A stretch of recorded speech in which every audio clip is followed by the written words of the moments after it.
The court was quiet when he walked in. Just another case on a Tuesday morning.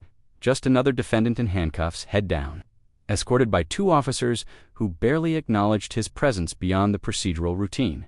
Except he wasn't just another man. His name was Travis M. Graves, age 41, black, tall, built like a statue carved out of resolve and hard years.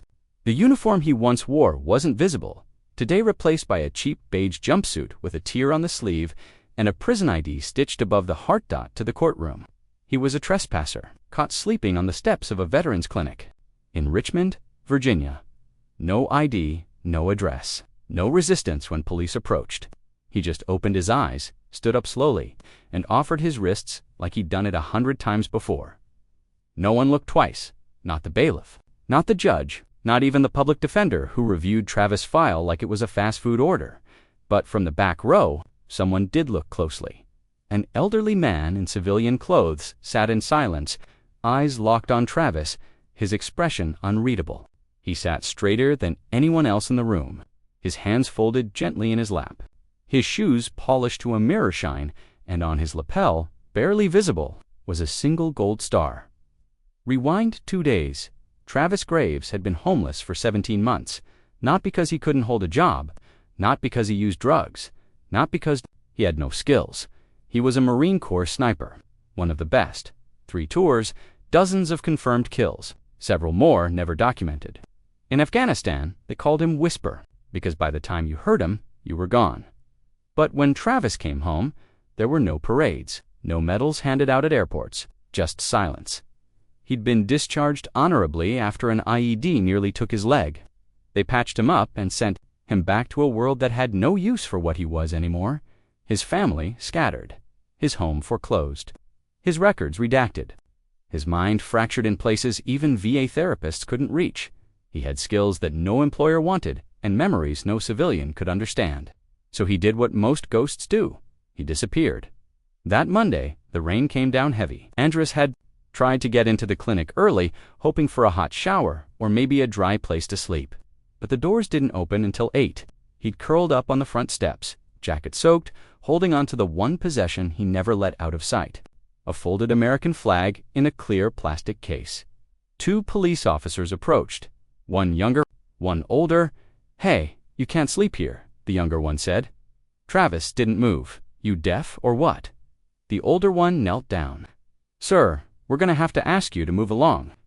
Travis opened his eyes. No anger, no fear, just exhaustion. I was just waiting for the doors to open. The younger cop motioned to his partner. "No ID, no paperwork. Let's run him in."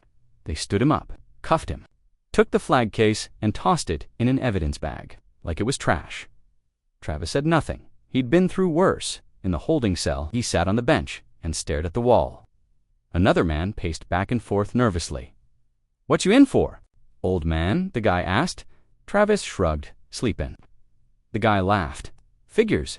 They throw you in here for being black and breathing now." Travis didn't smile. He leaned his head back and closed his eyes again. He didn't dream. He hadn't in years. The public defender had barely glanced at the file when she met him that morning. "Mr. Graves, we'll ask the judge for a time-served dismissal. You'll be out before lunch, if all goes well." She didn't ask about the flag. She didn't ask about his limp. She didn't ask why his listed emergency contact was a disconnected number with a Camp Pendleton area code .to her. He was just another ghost in shackles. Back in the courtroom, the judge called the case number Commonwealth versus Travis Michael Graves. Charge, misdemeanor trespassing on government property. The clerk read the docket. The public defender stood before she could begin. The back door opened quietly, and in walked a man who didn't belong there. His presence shifted the air. His frame was imposing, even in civilian clothes, though the subtle trim of a military cut and the way he surveyed the courtroom made his rank obvious before he said a word. He approached the bench and handed the clerk a sealed envelope. The judge looked up, startled. "Excuse me, sir, this is a closed session." "I'm aware, Your Honor," the man said, "but I'm invoking federal intervention per Title 10 U.S. Code 113 and am authorized to speak on behalf of the Department of Defense." The courtroom froze. The public defender turned. The judge opened the envelope. Read the contents. Slowly looked up at Travis, then at the man.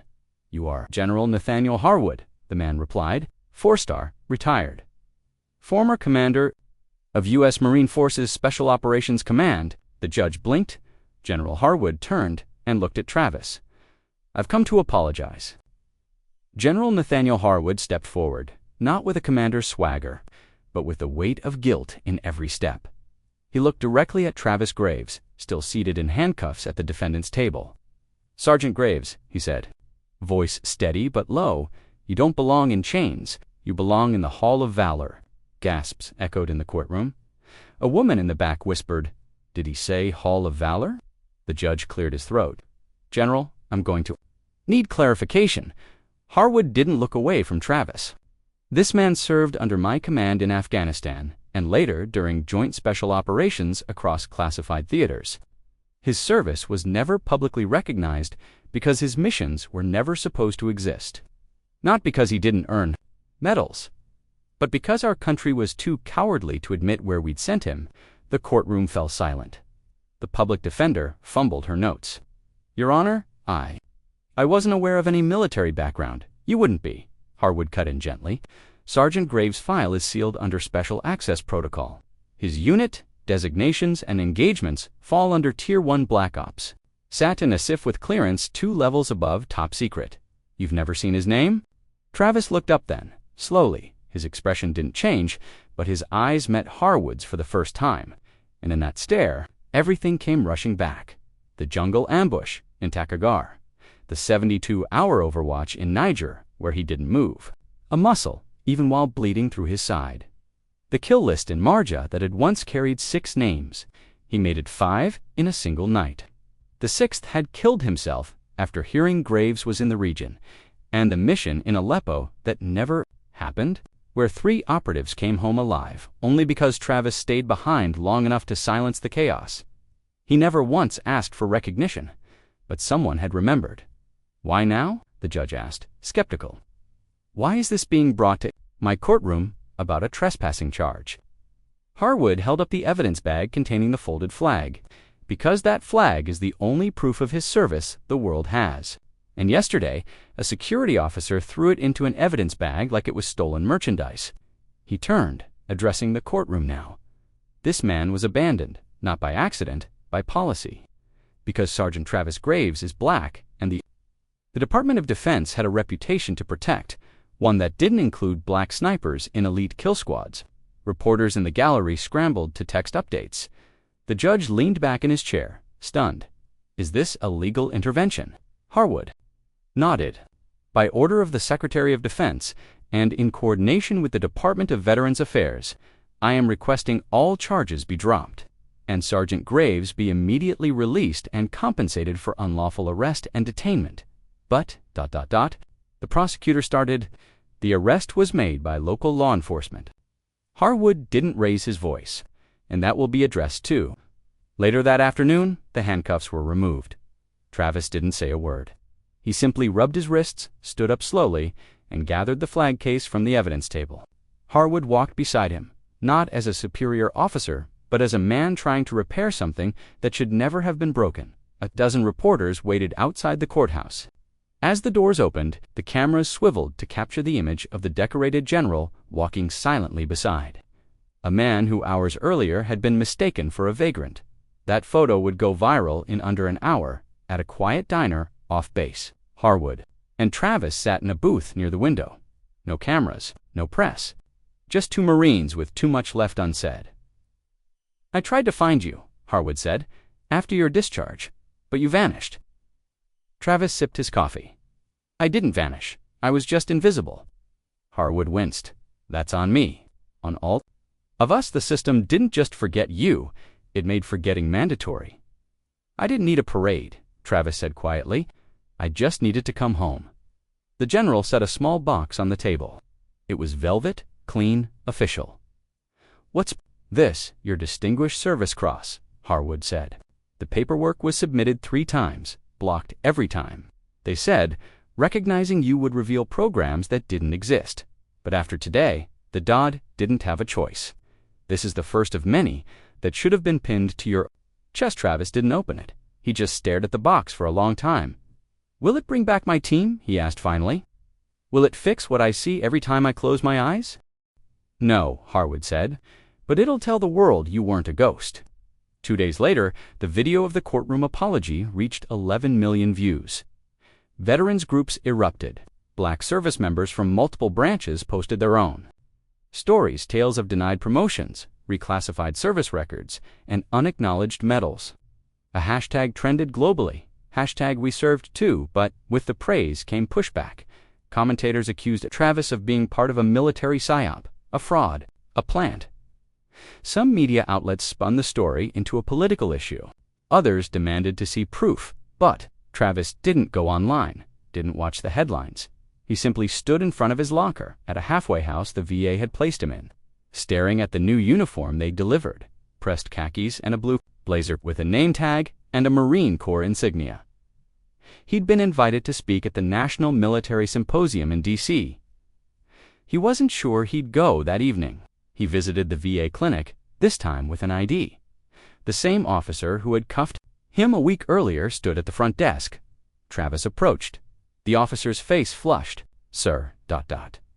I didn't know." Travis nodded once. "You didn't see me." The officer lowered his head. "I'm sorry." Travis stared at him a long beat, then replied, "Just don't miss the next one." Back at his room, Travis opened the velvet box and stared at the medal. He placed it beside the folded flag, and for the first time in years, he exhaled, deep, long. Not because the war was over, but because someone had finally said his name. The auditorium was packed at the National Military Symposium in Washington, D.C. Military brass, active duty personnel, veterans, and press from every major outlet sat shoulder to shoulder under a banner that read, "Invisible No, More Honoring the Unrecognized Heroes of Covert Warfare." The MC took the stage and read the next speaker's name carefully. "Please welcome Sergeant First Class Travis Michael Graves, USMC retired." There was a hushed dot, then footsteps measured. Even strong Travis walked to the podium wearing the simple blue blazer he'd almost refused to put on that morning. His medals were pinned modestly to the left breast, his tie slightly off-center. He stood in silence for a full 10 seconds before speaking. "I don't do speeches," he said plainly. "Never have. Be still, breathe once, shoot once, then disappear." He held up a folded piece of paper, but didn't read from it. "I didn't come here for applause. I came because someone finally said I mattered." He paused, looked out over the crowd, and that shouldn't have taken 20 years. We called ourselves WOLF, Watchers Operating in Low Frequency. No comes, no cover, just recon and response. We were deployed in areas where the U.S. wasn't supposed to be, places we never logged, people we never admitted to watching, missions we never wrote down. We succeeded, every time, quietly, silently. And when we came home, no one called, no letters, no welcome.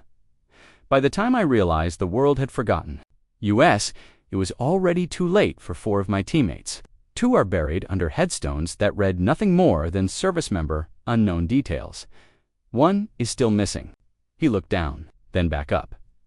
I stayed alive, barely. I wore a beard. I slept on benches. I walked past people who thanked others for their service, but wouldn't even make eye contact with me. His hands tightened on the podium. Ghost. The room was still, because someone who mattered, a general with stars on his shoulder, walked in and said, "I remember." He looked around the hall, eyes like iron. I shouldn't have needed a 4-star general to validate my service.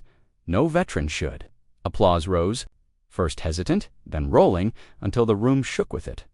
But Travis didn't smile. He waited for silence to return. "I'm not here to be a symbol or a scandal.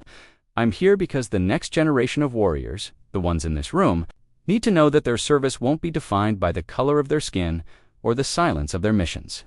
Another wave of applause, louder this time after the event. Travis was approached by dozens.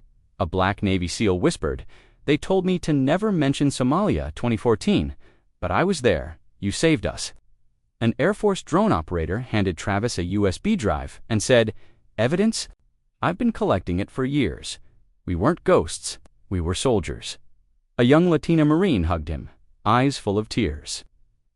You just gave me permission to be proud of my service." General Harwood stood at a distance, watching Dot when their eyes met. Travis gave him a nod, and for the first time, the general looked humbled over the following weeks. A ripple became a wave. Congress opened a preliminary inquiry into the underrecognized of Black and minority veterans in covert roles. The VA launched a program to review redacted service records previously deemed classified, and within a month, 173 previously unrecognized veterans were reclassified with proper honors.news networks. Replayed Travis's speech in primetime, but Travis stayed quiet. He turned down book deals. Politicians called, he ignored them. Instead, he joined a quiet commission at the Department of Defense as an advisor. His role identified gaps in records where recognition had been denied. He also started showing up at local high schools. No cameras, no rehearsed speeches, just a quiet man with a blazer and a story.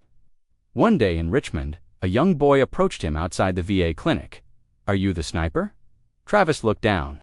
The boy held a toy soldier, half its paint chipped off. "My uncle said you shot a guy from a mile away." Travis crouched. "I shot a lot of things, son. But you know what? The most important shot I ever took was..."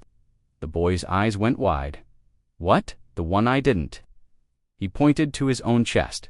"The one where I told myself I still mattered, even when nobody else said it out loud." He placed the medal into the boy's hand. "You keep that until you earn your own. Or until you meet someone who needs to be seen."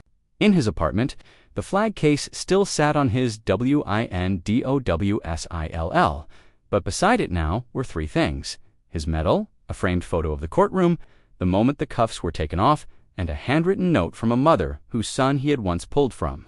"A collapsed building in Iraq? You never told anyone. But we always knew. Thank you." This was not the end of Travis Graves' story. But for the first time in decades, it wasn't a secret. And for those still lost in the silence, still unrecognized, unnamed, unseen, his story was a torch in the dark. He was no longer invisible. He was known, he was named, he was Marine Sniper, American hero, Black veteran. Ghost no more, this is Hidden Sparks. And that was the story of the man they cuffed until a general said, "I remember."